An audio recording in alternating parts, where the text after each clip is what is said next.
ketika mereka berkuasa kembali, karena Taliban ini adalah kelompok terdidik, kelompok terpelajar, kelompok yang belajar Al-Quran, belajar As-Sunnah, maka ketika mereka berkuasa, mereka juga tetap berkomitmen ketika berkuasa membentuk pemerintahan Islam. La syarqiyah wala gharbiyah, tidak ke timur, tidak ke barat, tidak kapitalisme, tidak komunisme.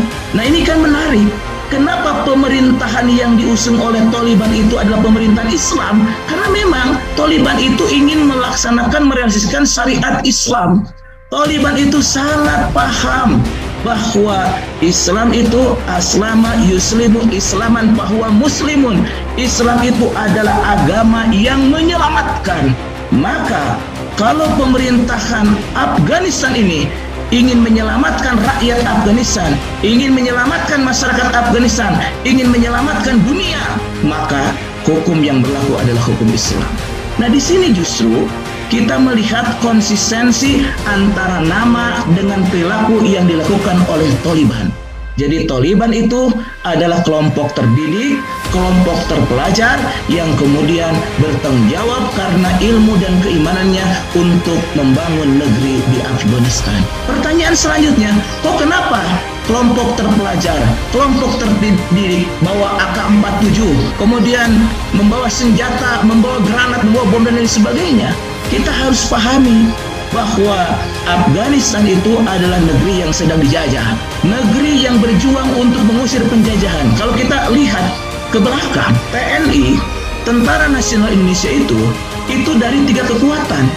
Yang pertama adalah dari PETA, yang kedua dari Kenil, didikan Belanda, yang ketiga laskar-laskar Islam. Panglima besar TNI yaitu Jenderal Sudirman, itu awalnya adalah guru Muhammadiyah. Jadi Sudirman sebelum menjadi Panglima TNI gerilya, dari hutan ke hutan, dari kota ke kota, dari kampung ke kampung, adalah seorang guru, seorang mudaris, seorang kiai, seorang ustadz yang mengajarkan ilmu diniyah kepada santri-santrinya.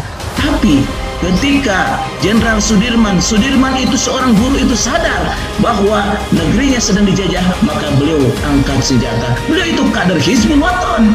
Kemudian ketika Hadratus Syekh Kiai Haji Hashim Asy'ari, Rais Akbar Nahdlatul Ulama, mengeluarkan resolusi jihad, itu Hizbullah, itu laskar-laskar Hizbullah, itu santri-santri. Awalnya santri-santri itu di pondok-pondok pesantren melogat kitab, belajar nahwu sorof, belajar tasrifan, belajar berbagai macam kitab kuning. Tapi ketika pada waktu itu ada tuntutan untuk berjuang melawan penjajah, mengusir penjajah, maka kemudian santri-santri itu yang tadinya memegang pena, melogat, kemudian membawa senjata. Nah, ini juga Taliban seperti itu. Mereka itu pada dasarnya adalah kaum terpelajar, kaum santri yang ketika mereka sadar akan kondisi negaranya, mereka ingin mengusir penjajah, maka kemudian mereka pun melakukan angkat senjata. Oleh karena itu sangat keliru besar kalau melihat apa yang dilakukan oleh Taliban sebagai bagian daripada gerakan terorisme. Nah, selanjutnya bagaimana sikap kita? Sikap kita pertama dari perspektif sebagai muslim, tentu saja setiap orang yang beriman harus bersyukur, harus menyampaikan ucapan selamat kepada saudaranya yang telah berhasil menegakkan ijul Islam wal muslimin. Saya baca sebuah artikelnya dalam bahasa Arab.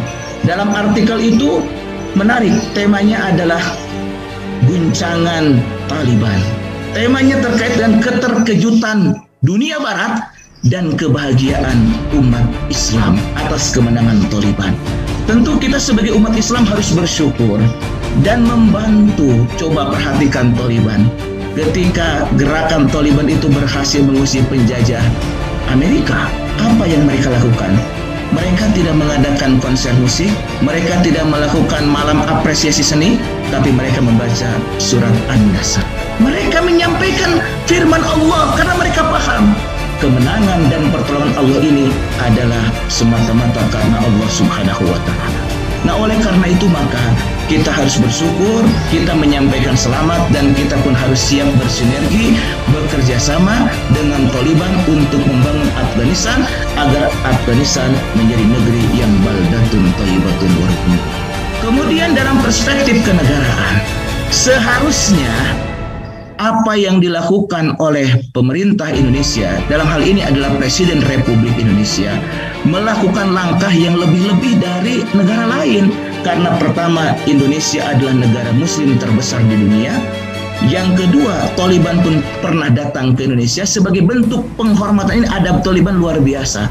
Indonesia ini negaranya luas, negaranya penduduknya banyak, muslimnya paling banyak, maka mereka datang ke Indonesia. Maka seharusnya pemerintah Indonesia, dalam hal ini adalah Presiden Indonesia, menyampaikan selamat. Karena dalam pembukaan Undang-Undang Dasar yang menjadi konstitusi di negara ini, harus ikut serta dalam menjaga ketertiban dunia berdasarkan perdamaian, kemerdekaan, dan keadilan sosial.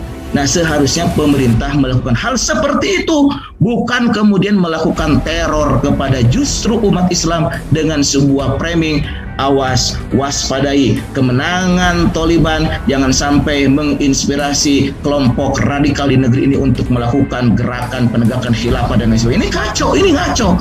Nah, pemerintah Indonesia sekali lagi harus segera melakukan itu sebagai bentuk pelaksanaan atau implementasi dari konstitusi negeri ini, yaitu pembukaan Undang-Undang Dasar 1945. Jadi dari dua hal ini, baik dalam perspektif sebagai seorang muslim atau akidah Islam maupun dalam konteks berbangsa dan bernegara, kita sebagai umat Islam Indonesia, kita sebagai bangsa Indonesia harus bahu-membahu, harus bersatu untuk membantu Taliban sehingga Taliban betul-betul menjadi negara yang baldatun thayyibatun warubun gopur. Kemudian juga negara-negara lainnya dapat bersatu untuk menghancurkan kapitalisme dan komunisme, tidak ke barat, tidak ke timur, tidak Amerika, tidak Cina. Inilah penegasan dari Taliban. Adapun Taliban datang ke Cina, ke Soviet, itu mereka sedang berdiplomasi.